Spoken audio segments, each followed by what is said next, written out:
নমস্কাৰ বন্ধু বান্ধৱীসকল, Deepika kitchen and ব্লগছৰ আন এটি ৰেচিপি ভিডিঅ'লৈকে আপোনালোক আটাইকে আদৰণি জনালোঁ। আজি আপোনালোকৰ বাবে সজিনা পাতৰ দুটা ৰেচিপি লৈ আহিলোঁ। আশা কৰোঁ আপোনালোকে ৰেচিপি দুটা চাই ভাল পাব আৰু যদিহে ভাল পায় তেতিয়াহ'লে ভিডিঅ'টোত লাইক, কমেণ্ট, শ্বেয়াৰ আৰু চেনেলটো ছাবস্ক্ৰাইব কৰি কাষত থকা বেল আইকনটো প্ৰেছ কৰি অন কৰি ৰাখিব। তেতিয়াহে মোৰ আহিবলগীয়া ভিডিঅ'ৰ নটিফিকেশ্যনবোৰ আপোনালোকে সৰ্বপ্ৰথমে পাব। তেন্তে আহকচোন ৰেচিপি দুটা বনোৱা আৰম্ভ কৰোঁ। প্ৰথম ৰেচিপিটো হৈছে সজিনা পাতৰ পকৰি। সজিনা পাতৰ পকৰি বনাবলৈ সজিনাৰ পাতখিনি প্ৰথমতে ছিঙি ল'ব।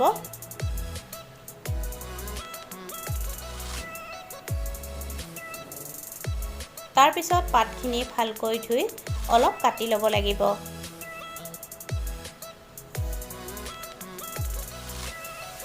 এতিয়া তাত বেচন আধা কাপ, কৰ্ণফ্ল'ৰ 2 চামুচ,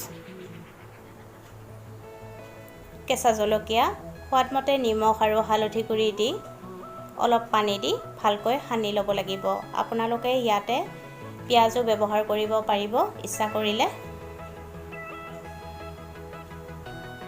মিশ্ৰণটো ৰেডি হৈ গৈছে। এতিয়া কেৰাহী এটা গৰম কৰি ল'ব আৰু গৰম হ'লে তাত সৰিয়হৰ তেল দি দিব আৰু তেলখিনি ভালকৈ গৰম হ'বলৈ দিব। এতিয়া বনাই লোৱা সজিনা পাতৰ মিশ্ৰণখিনি অলপ অলপকৈ দি যাব আৰু দুইটা পিঠি ৰঙচুৱাকৈ ভাজি ল'ব। ইলুটি সিলুটি কৰি পকৰিকেইটা ৰঙচুৱা কৰি ভাজি ল'ব। এয়া সজিনা পাতৰ পকৰি ৰেডি হৈ গ'ল। যদি ৰেচিপিটো ভাল লাগে তেতিয়াহ'লে ভিডিঅ'টোত লাইক, কমেণ্ট, শ্বেয়াৰ আৰু চেনেলটো ছাবস্ক্ৰাইব কৰি ল'ব। এতিয়া আহক সজিনা পাতৰ দ্বিতীয় ৰেচিপিটোলৈ। দ্বিতীয় ৰেচিপিটো হৈছে সজিনা পাতৰ সৈতে পনীৰ ভাজি। পেন এখন গৰম কৰি তাত সৰিয়হৰ তেল দি দিব আৰু তেলখিনি ভালকৈ গৰম হ'লে মিহিকৈ কটা পিঁয়াজ, কেঁচা জলকীয়া আৰু কণী দুটা ভাঙি দি দিব লাগিব আৰু তাৰপিছত লৰাই 1 মিনিট সময় ভাজি ল'ব। 1 মিনিট ভজাৰ পিছত সোৱাদমতে নিমখ আৰু হালধি গুড়ি দি পুনৰ 1 মিনিটমান সময় ভাজিব লাগিব।